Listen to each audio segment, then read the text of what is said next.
jackpot game. This is Powerball. Good evening, America. I'm Laura Johnson. Tonight we've got another life-changing jackpot for you. It's worth an estimated $22.8 million, so get those tickets out. Let's play. That first number up is 14. Followed by the number 42. Tonight we're going to meet Casturo Gonzalez, who won $250,000 playing Powerball. Now for the rest of those numbers, we've got 64, 16, rounding it out with 48. Your Powerball number tonight, good luck everyone, is 14, and your Power Play multiplier is 2. Let's take a look at those numbers one last time. Remember, there are multiple ways to win. We'll see you back here Monday night. Good night, everyone. Live from Augusta, breaking news. Breaking news out of South Carolina near exit 18 on I-20. The Edgefield County Sheriff's Office confirms one person has been arrested and another is still on the run following a chase that ended on I-20 near exit 18. This incident has been causing miles of delays since 7:30 this evening. Our Audrey Dirkherber is live near exit 18. Audrey, what's going on out there, and how did Edgefield County deputies end up in Aiken County?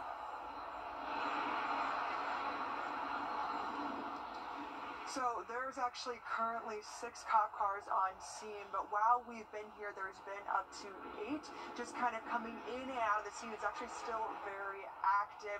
We heard canines barking. We actually saw people searching over here in the woods with flashlights, kind of looking around in this general area, gathering, talking about what is going on. But it all kind of led and ended at this point. The incident started with just a traffic stop, and while the cop was speaking to the driver outside of the vehicle, the passenger jumped into the driver's seat, then drove down the highway, which led to a police chase down the highway. During the chase, passengers shot multiple rounds at deputies. The driver tried to enter I-20 at this location where we're at currently and lost control, crashing the car.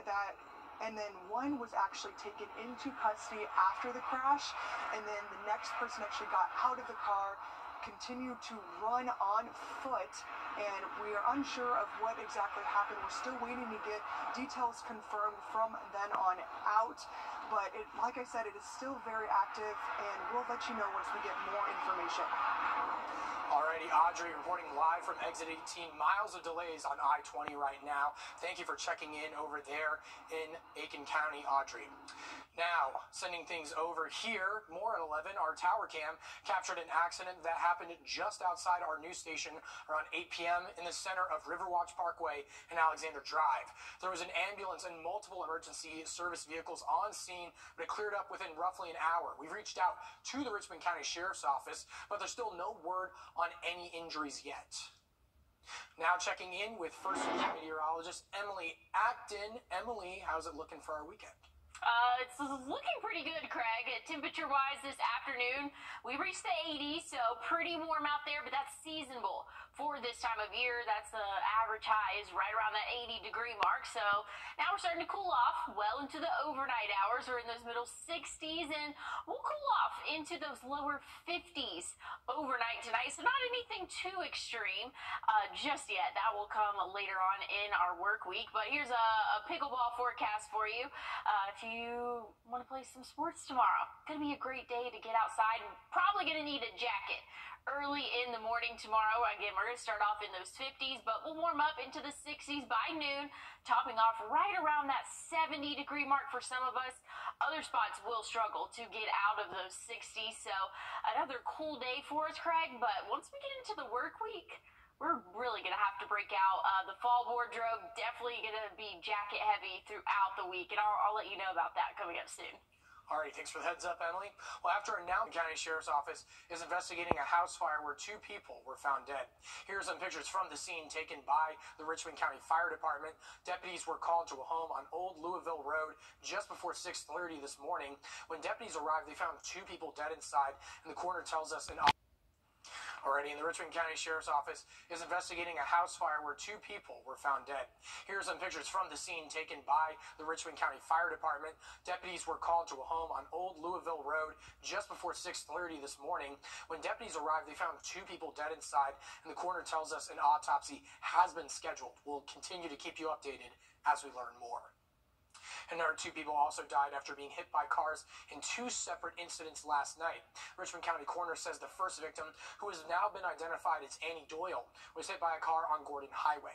She was taken to the hospital where she later died. The second victim, who still has yet to be named, was hit while on Deansbridge Road at Grovetown Drive. He was also taken to the hospital and died from his injuries. Tonight, family and friends came together to remember and honor Joni Mitchell in a balloon release. Last weekend, Joni was hit by an SUV in an apparent hit and run while riding her bike on Lumpkin Road at Fleming Drive. The Richmond County Coroner says she died at the scene, and here's some balloons taking off at that release. Israeli troops are getting... Crowds across the country came out to watch this rare celestial event that darkened the skies today. When News 12 at 11 continues, we'll hear from people that took part in this cool phenomenon. Well, we're going to see partly cloudy skies for our Sunday, but overall things are going to stay dry and a little bit on the cooler side. I'll let you know about that, though, coming up after the break. The fresh saves big. Kroger, fresh for everyone. Your safety comes first with the First Alert Radar Network. First just got faster. Did you get a chance to see this rare celestial event this afternoon? Millions of people were in the path of this annual solar eclipse, also called the Ring of Fire. Here at home, we were able to see the partial eclipse right behind me here, which took place around 11:48 this morning and ended around 2:48. And over at USC Aiken, they held a viewing party for this rare event on the lawn of the Ruth Patrick Science Education Center. You could see a few people trying to catch a glimpse of the eclipse. Some even brought out their own telescope. We spoke with the director of the Ruth Science Education Center on what draws people to these kinds of events. We like events like this because they're kind of rare. They do generate some interest and excitement, and we do whatever we can to help the community enjoy those special events. And if you miss this eclipse, the next one will be on April 8th of next year. How were our skies looking, Emily? I mean, I was kind of inside. I mean, that Friday, just all gloom and gloom up in the sky. How visible was the eclipse for us across the CSRA? I wouldn't even say 50-50. Probably like 20-80. Only about 20% of the CSRA really got a nice view of it. Others, it was clouds obstructing the view, unfortunately. I didn't get to see it. I don't have the glasses, Craig. I couldn't find them. So, yeah, I didn't have them. Anyways. That's in my eyes, you know. Yeah, well, at least we got to see a lot of really cool pictures, so that was good. We got lots of viewer pictures sent in for the places that could see it. So, there was that. But anyways, things are looking clear overnight tonight, so just a little bit too late for that. Tomorrow's looking a little bit breezy and cooler, but not as cold as what we can expect throughout our work week. But let's take it back to what we're currently seeing. Temperatures in those middle 60s, and we're going to cool off into those low 50s overnight tonight. But again, conditions are going to be calm and dry. Start off our Sunday with mostly sunny skies. Cloud cover will come in for the afternoon, and then you're going to see some rain start to pop up late overnight Sunday and into the early morning hours Monday. I don't even have this included on the 7-day just due to when it's expected to occur and how little of this will actually make it to the ground. Shouldn't cause any issues there. Again, it's going to be late overnight Sunday into Monday. Could see an isolated shower, but partly cloudy conditions Monday. Check this out. This model right here has us only warming up into the low 60s. I'm thinking roughly around 65 for the high temperature come Monday. So things are looking a lot cooler for us. And again, here's a look at the jet stream, a little bit better of a visual there. So we can see that cooler air starting to dip down. So here's Monday. That cooler air has reached us, and we're still going to see some partly cloudy skies. Not expecting any rainfall. That's going to come late in the week. So this is going to be Friday. That's when we're expecting another cold front to move through, and that's actually going to bring some rainfall to our area. Again, it's still 6-7 days away, so still have to keep an eye on timing and just how much, but hey, you heard it here on Saturday.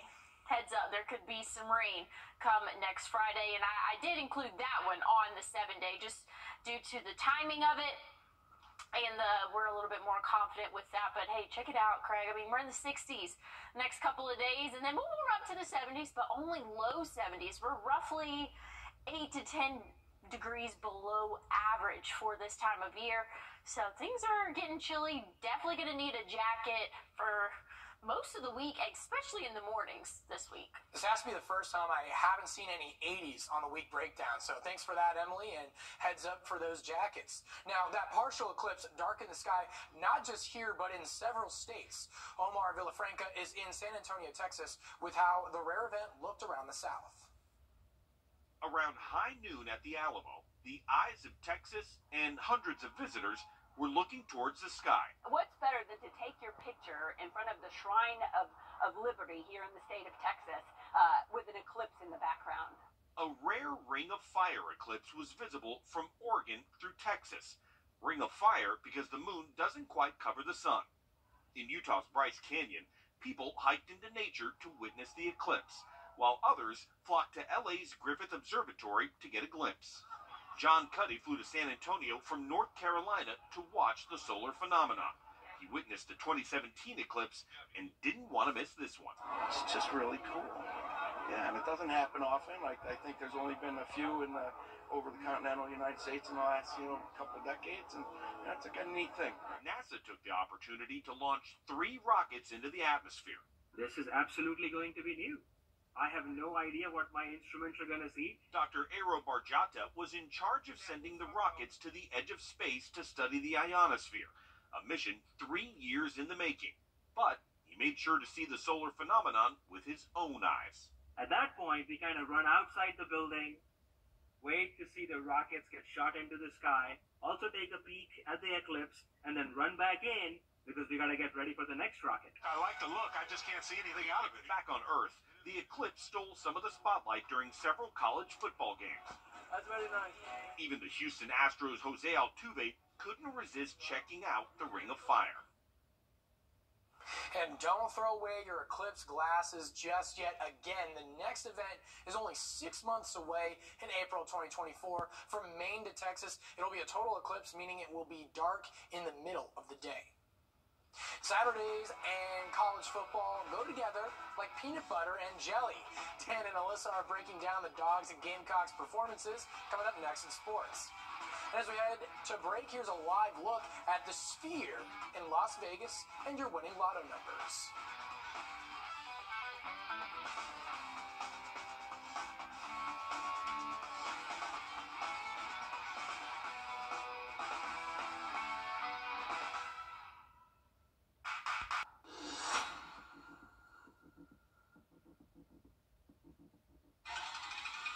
Trick-or-treat blasts.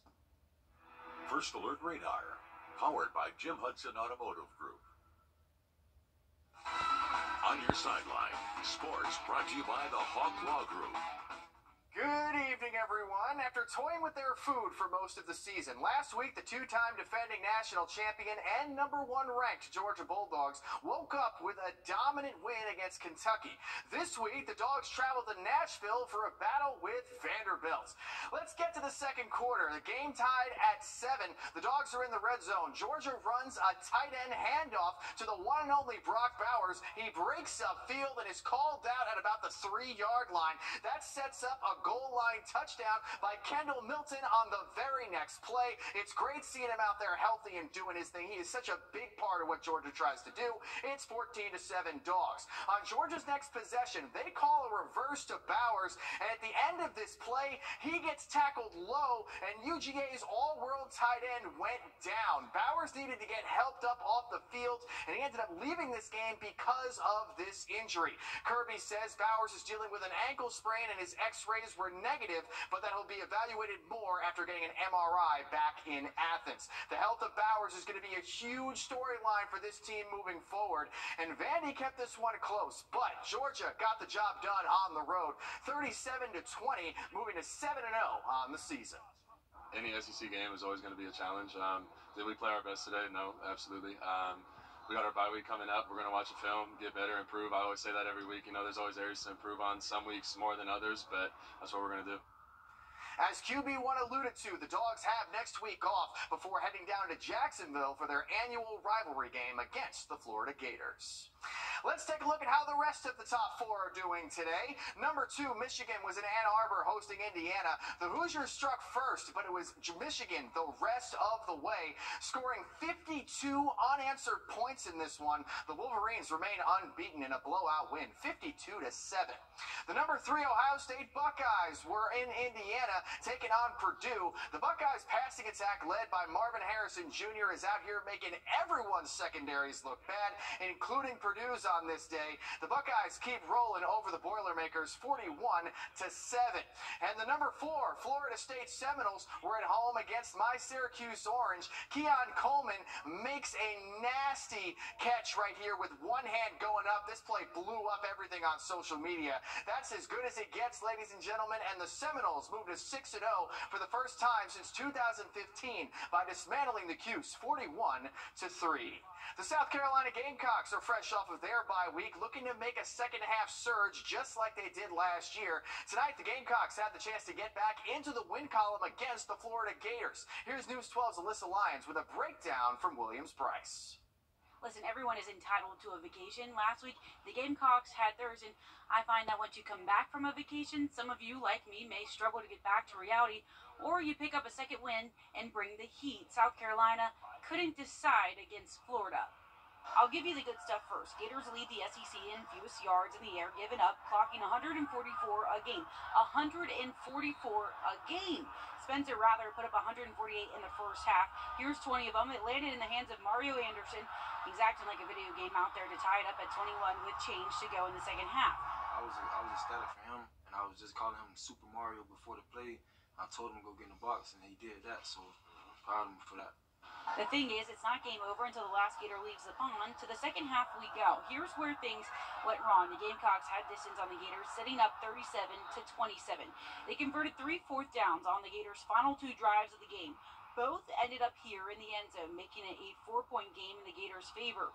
Disappointing that in situational football like that, we weren't able to get it done. But when they have 81 plays for 494 yards and 423 of those are on the ground, it's going to be a tough night.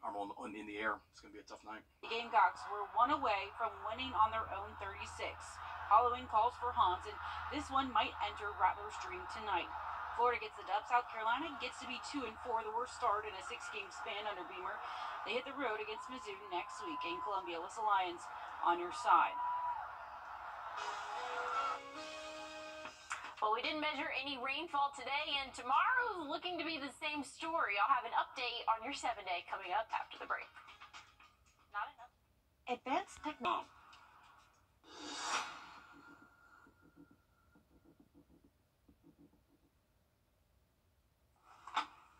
Well, not looking too bad for the next 7 days. Definitely cooler than average, Craig, but I don't think we're too mad about it. Not at all. I'm loving the fact there's no 80s on the screen. It's fall, y'all. I love saying that phrase. Yeah, you're welcome. That's all our time here at News 12. I'm Craig Allison, and if you're up early, join Ashley Campbell and Crystal at 6. Have a good night.